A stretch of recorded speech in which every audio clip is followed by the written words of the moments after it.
Praise the lord. మన ప్రభును మన రక్షకుడైన యేసుక్రీస్తు వారి ప్రశస్తమైన నామంలో మీ అందరికీ మా హృదయపూర్వక వందనములు. మన ఇంకో ఛానల్ CMW ప్రేయర్ సెంటర్ ఛానల్ని కూడా మీరు సబ్స్క్రైబ్ చేసుకోగలరు అని మా యొక్క మనవి. క్రింద డిస్క్రిప్షన్లో ఈ లింక్ ఉంటుంది, ఐకార్డ్లో కూడా ఉంటుంది, గమనించగలరు. ఈరోజు దేవుని వాక్యము, సియోను నివాసి ఉత్సాహధ్వని బిగ్గరగా చేయుము, నీ మధ్యనున్న ఇజ్రాయేలు యొక్క పరిశుద్ధ దేవుడు ఘనుడయున్నాడు. యెషయా గ్రంథము 12వ అధ్యాయము 6వ వచనము. Shout and sing for joy, O inhabitant of Zion, for great in your midst in the holy one of Israel. Isaiah chapter 12:6. ఈ రోజుకు గాను దయగల దేవుడు మనకు అనుగ్రహించిన వాక్య భాగమును బట్టి ధ్యానించుకుందాము. ప్రభునందు ప్రియమైన సహోదరి సహోదరులారా, దేవుని ప్రజలైన వారు ఎన్నడూ కూడా దుఃఖపడేవారిగా బాధపడేవారిగా ఉండకూడదు. ఎందుకంటే మన మధ్య ఉన్న దేవుడు ఘనుడైన దేవుడు. అందు నిమిత్తమున ఆయన ప్రజలైన వారందరూ ఎప్పుడూ సంతోషముతోనే ఉండాలి అని ఈరోజు లేఖన భాగము మనకు తెలియజేస్తుంది. ఈ రోజున అనేకులు, ఈ లోక సంబంధులు ముఖ్యంగా ఏదో ఒక కారణము చేత, ఏదో ఒక సమస్య చేత విషాదంగా, ఏదో కోల్పోయిన వారిగా ఉంటారు, బాధపడుతుంటారు. దానికి కారణం ఆ సమస్య వారి నుండి తొలగిపోదు అనే భయం కావచ్చు, మాకు అండెవరు ఉన్నారనే ఆలోచన కావచ్చు. ఒకవేళ ఉన్నప్పటికీ వారు మాకు సహాయం చేయగలరా, ఈ సమస్య నుండి గట్టెక్కించగలరా అని అనుమానముతో ఉండి ఉండొచ్చు. అయితే ఈ లోక సంబంధులు భయపడి బాధపడితే ఒక అర్థం ఉంది, కానీ సర్వశక్తిమంతుడైన దేవుణ్ణి నమ్ముకున్న మనం కూడా అదే దిగులు, అదే బాధ, అదే కృంగుదలతో ఉంటే మన దేవునికి అవమానమేనండి. ఎందుకంటే ఆయన ఒక సాధారణమైన సాదాసీదా వ్యక్తి కాదు. ఆయన ఘనుడై ఉన్నాడు, ఆయన పరిశుద్ధుడై ఉన్నాడు అని వాక్యం సెలవిస్తుంది. అందును బట్టి మనము బిగ్గరగా ఉత్సాహధ్వని చేసేవారిగా ఉండాలి, కానీ బిగ్గరగా బాధపడేవారిగా ఉండకూడదు. మనం కొన్నిసార్లు కొంతమంది వ్యక్తులను గమనిస్తే మనము ఆ ఉత్సాహధ్వని ఎలా ఉంటుందో అనుభవంలోనికి తెచ్చుకోవచ్చు. క్రికెట్ మ్యాచ్ జరుగుతుంది, పాకిస్తాన్ ఇండియా ఆడుతుంది. లాస్ట్ 2 బాల్స్లో 10 రన్స్ కొట్టాలి, అప్పుడే ఇండియా గెలుస్తుంది అన్నప్పుడు అటువంటి పరిస్థితిలో ఇండియా 2 బాల్స్కి 2 సిక్స్లు కొట్టి గెలిస్తే ఎవరైనా స్టేడియంలో సైలెంట్గా ఉంటారా అండి? గెలిచారులేని నార్మల్గా చెబుతారా? గట్టిగా అరుస్తూ కేకలు వేస్తూ తమ ఆనందాన్ని, ఉత్సాహాన్ని వ్యక్తపరుస్తారు కదండి.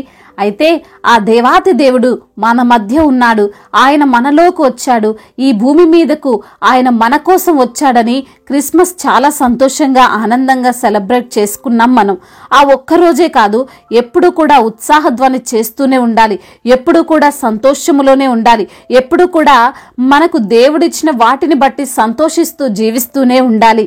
ఈ రోజున ఈ మాటలు వింటున్న ప్రియమైన సహోదరి సహోదరులారా, నీవు బాధలో ఉన్నావేమో, నీ కుటుంబము చెల్లాచెదురైపోయింది అనే హృదయ వేదనతో నీవు ఉన్నావేమో, నీవు ఎగ్జామ్లో మంచిగా రాయలేదని ఆలోచనలో ఉన్నావేమో, నీ అప్పులు, నీ ఆర్థిక పరిస్థితిని బట్టి ఈ రోజున నాకెందుకు ఈ బలహీనత వచ్చింది అని అనుకుంటున్నావేమో, నీ ఉద్యోగ విషయంలో, నీ వీసా విషయంలో, ఇలా నీవు ఏ విషయంలో ఈ రోజున నీవు బాధపడుతున్నా, దుఃఖిస్తున్నా, సమస్యలను ఎదుర్కొంటున్నా వాటినన్నిటినీ దేవునికి అప్పగించు, ఆయన చూసుకుంటాడు.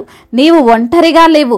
నీవు ఏ ప్రాంతంలో ఉన్నా నీ మధ్య నీతో దేవాతి దేవుడు ఉన్నాడు. ఆయన కృపగలవాడు, నీపై కృపచూపువాడు. ఆయన ఎక్కడో లేడు, ఆయన నీతోనే, నీలోనే ఉన్నాడు.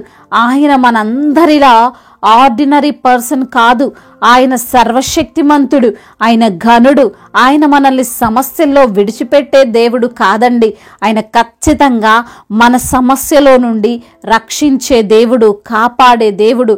ప్రాముఖ్యంగా ఆయన మనం పెడుతున్న మొరను వింటున్న దేవుడు, వినగల చెవిగలవాడు, సజీవుడై ఉన్నాడు. గనుక ఈ రోజున ప్రియమైన సహోదరి సహోదరుడా, ఉత్సాహధ్వని బిగ్గరగా చెయ్యి. నీ సమస్య మీద నీకు విజయం వచ్చింది, నీ కష్టాలలో నుండి నీవు బయటపడ్డావని, అనారోగ్యం పోయిందని నమ్ము. ఖచ్చితంగా నీవు సంతోషంగా ఉండగలుగుతావు. అలా కాకుండా నాకెవరున్నారు, నాకే ఎందుకు ఇలా అయిపోయింది, నాకే ఎందుకు ఈ సమస్యలు వచ్చాయి, నేను ఒంటరివాడిని, నేను ఒంటరిదాన్ని, నేను ఏమి చెయ్యలేను అనే ఆలోచనలు, అపవాది తలంపులు నీలోనికి రానివ్వకు. మన యేసయ్య ఉన్నాడు, నాతోనే ఉన్నాడు అని నీవు అనుకుంటే నీవు ఆనందంగా జీవించగలవు. కాబట్టి బాధపడకు, దిగులు పడకు, ఎల్లప్పుడూ సంతోషముతో ఆయన్ని సేవించు. దేవుడి మాటలను దీవించి మన హృదయములో ఫలింప చేయునుగాక. వాక్య భాగమును బట్టి ప్రార్థించుకుందాము. ప్రతి ఒక్కరు కూడా ప్రార్థనలో ఏకీభవించగలరు. ప్రార్థన. సర్వశక్తిమంతుడైన దేవా, సకల ఆశీర్వాదములకు కారణభూతుడా, ప్రేమగల తండ్రి, కృపగలిగిన దేవా, జీవాధిపతివైన దేవా, మీకు స్తోత్రములు చెల్లిస్తున్నాం ప్రభువా. ఈ రోజున తండ్రి వాక్యము ద్వారా మీరు మాతో మాట్లాడారు ప్రభువా.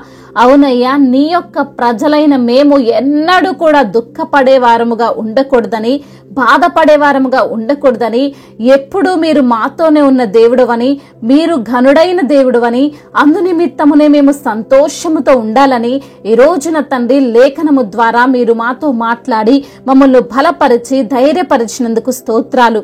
అవునయ్యా, మా సమస్యల్లో మేము కృంగిపోకుండా, మాకొచ్చినటువంటి హృదయ వేదనను బట్టి మేము దిగులు చెందకుండా, అయ్యా మేము అనుభవిస్తున్న ప్రతి ఒక్క పరిస్థితుల్లో నుండి ప్రభా మేము ధైర్యంగా ఉండాలని, ఎలాంటి పరిస్థితినైనా ఎదుర్కొనేటువంటి స్థితి మేము కలిగి ఉండాలని, ఎల్లప్పుడూ కూడా ప్రభా మీ యొక్క తండ్రి అయా సన్నిధిలో మేము ఉండాలని తండ్రి వాక్యము ద్వారా మీరు మాతో మాట్లాడారు. మమ్మల్ని ఎంతగానో ధైర్యపరిచారయ్యా, మీకు స్తోత్రాలు.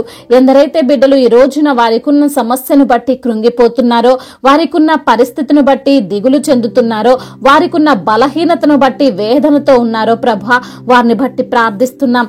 వారిని మీరే ధైర్యపరచండి, వారికి మీరే విజయాన్ని అనుగ్రహించండి, కృంగుదలను కొట్టివేయండి, ప్రతి సమస్యలో నుండి వారికి విడుదలను అనుగ్రహించండి. అదే విధంగా అనారోగ్యముతో బాధపడుతున్న ప్రతి బిడ్డను మీరు లేవనెత్తండి. ఏ అనారోగ్యం అయితే వారిని తండ్రి అయా మరి తండ్రి బాధిస్తుందో అనారోగ్యమును యేసు నామములో దూరపరచండి. అయా ఇప్పుడే బిడ్డలకు స్వస్థతను దయచేయండి. అయా ఏ రోగం అయితే బిడ్డలపైన ఏలుబడి చేస్తున్న ఆ రోగమును యేసు నామములో లయపరచండి ప్రభా, స్వస్థతను అనుగ్రహించండి నా తండ్రి. అదే విధంగా నా ప్రభువా, ఎందరైతే బిడ్డలు ఈ రోజున నా తండ్రి ఆర్థిక సమస్యలతో కృంగిపోతున్నారో, ఆ అప్పుల భారాలతో ఉన్నారో ప్రభా, వారిని బట్టి ప్రార్థిస్తున్నాం. వారికున్న అప్పులు కొట్టివేయండి, వారికున్న ఆర్థిక సమస్యలను యేసు నామములో తీసివేయండి. అదే విధంగా కుటుంబ సమస్యలు, కుటుంబ కలహాలు, అయా ఇరుగు పొరుగు వారి మధ్య తండ్రి అసమాధానముతో జీవిస్తున్న బిడ్డలు ఎందరో ఉన్నారు. అయా వారిని తండ్రి మీ యొక్క కృప చేత జ్ఞాపకం చేసుకోండి. సమాధానం కలిగినటువంటి బిడ్డలుగా ప్రతి బిడ్డను మీ యొక్క సన్నిధిలో నిలవబెట్టుకోండి. అదే విధంగా చిన్న బిడ్డలందరినీ కాచి కాపాడండి. యవన బిడ్డలందరికీ మీరు తోడుగా ఉండండి. యవన వయసులో తండ్రి ఎటువంటి గేమ్స్ కి ఎడిక్ట్ కాకుండా ప్రభా బిడ్డలను తండ్రి మీ యొక్క వాక్యమందు వారిని భద్రపరచండి, స్థిరపరచండి. అయ్యా ముఖ్యంగా ప్రభా మీ యొక్క సన్నిధిని బిడ్డలకు తోడుగా ఉంచండి. మీ యొక్క ప్రొటెక్షన్ ని వారికి దయచేయమని బ్రతిమిలాడుకుంటున్నాం. అయ్యా గర్భఫలము లేని బిడ్డలను మీరు జ్ఞాపకం చేసుకుని గర్భఫలాన్ని దయచేయండి. గర్భిణీ స్త్రీలను దీవించండి. తల్లి బిడ్డలకు క్షేమాన్ని దయచేయండి. డెలివరీ సమయంలో మీరు వారికి తోడుగా ఉండండి. వారికి తండ్రి ఎటువంటి అపాయము రాకుండా మీరే వారిని కాచి కాపాడమని వేడుకుంటున్నాం. అదేవిధంగా నా ప్రభా ప్రయాణాల్లో ఉన్న ప్రతి బిడ్డను మీ చేతికి అప్పగిస్తున్నాం. అయ్యా వారి ప్రయాణం అంతటిని సుఖముగా సౌఖ్యముగా జరుగునట్లుగా కృప చూపించండి. అదేవిధంగా నా ప్రభా వివాహాల విషయంలో తండ్రి మీ యొక్క చిత్తమును బట్టి మొరపెడుతున్న బిడ్డలకు ప్రభా అయ్యా మీ యొక్క చిత్తములో వారి వివాహము జరుగునట్లుగా కృప చూపించండి. అదేవిధంగా ఉద్యోగం విషయంలో ప్రభా అయ్యా మరి ప్రమోషన్ విషయంలో, ట్రాన్స్ఫర్ విషయంలో తండ్రి మీకు మొరపెడుతుండగా అయ్యా బిడ్డల యొక్క మొరను మీరు ఆలకించండి తండ్రి. మంచి ఉద్యోగము బిడ్డలకు మీరు అనుగ్రహించండి తండ్రి. అదే విధంగా నా ప్రభువా ఎందరైతే బిడ్డలు ఈ రోజున అయా ఇతర దేశాల్లో ఉంటున్నారో వారందరిని బట్టి ప్రార్థిస్తున్నాం తండ్రి. వారికి క్షేమాన్ని దయచేయండి. అయ్యా వారికి మీరే ఆధారంగా ఉండండి ప్రభా, మీరే వారికి తోడై ఉండండి ప్రభా. మీ సన్నిధిని వారితో ఉంచండి నా తండ్రి. అయ్యా ఒంటరిగా ఉంటుండగా ప్రభా మీ యొక్క కృప వారిపైన ఉంచమని బ్రతిమిలాడుకుంటున్నాం. అదే విధంగా నా తండ్రి మా భారతదేశంలో తెలుగు రాష్ట్రాలను దీవించండి. అయా ఆశీర్వదించండి. అయా మీరే తండ్రి భారతదేశమును అభివృద్ధి పరచమని బ్రతిమిలాడుకుంటున్నాం. అధికారులందరికీ మీరు తోడుగా ఉండండి. అయా దైవజనులందరినీ తండ్రి మీరు జ్ఞాపకం చేసుకోండి. సువార్థికులను మీరు బలపరచండి. సువార్త పరిచర్య చేయుచుండగా ప్రభా వారికి కలిగే అడ్డంకులు ఆటంకాలన్నిటి నుంచి వారికి విడుదలను దయచేసి ఇంకా తండ్రి మీ యొక్క సువార్తను వ్యాప్తి చేసే వారిగా వారిని మీరు మీ యొక్క ఆత్మచేత నింపి వాడుకోమని వేడుకుంటున్నాం తండ్రి. ఎంతవరకు చేసిన ప్రార్థన అంతటిని మీ పాద సన్నిధిన చేర్చుకోమని మనాదుడు సర్వశక్తిమంతుడు సజీవుడైన యేసుక్రీస్తు వారి బలమైన నామంలో ఈ ప్రార్థనను అడిగి వేడుకొని పొందుకొని ఉన్నాము మా ప్రియ పరలోకపు తండ్రి. ఆమేన్. ఈరోజు పెళ్లి రోజు మరియు పుట్టినరోజు జరుపుకుంటున్న వారందరినీ దేవుడు దీవించి సకల మేలులతో ఆశీర్వాదములతో కృపాక్షేమములతో శాంతి సమాధానముతో దేవుడు మిమ్మల్ని నింపునుగాక. మీ యొక్క ప్రార్థన అవసరతలను మాకు తెలియజేయగలరు. మీ కొరకు మేము తప్పక ప్రార్థిస్తాము. మొదటిసారిగా మన యొక్క ఆదరణ వాక్యం చూస్తున్నట్లయితే తప్పకుండా సబ్స్క్రైబ్ చేసుకోగలరు. ఈ వాక్యము మీకు ఆశీర్వాదకరముగా ఉండినట్లయితే అనేకులకు కూడా ఈ వాక్యాన్ని పంపి మీరు కూడా దేవుని యొక్క రాజ్య సువార్తలో పాలిభాగస్తులు కావాలని దేవుని పేరిట మనవి చేసుకుంటున్నాను. May God bless you all. దేవుడు మిమ్మల్ని దీవించి బలపరిచి స్థిరపరచునుగాక.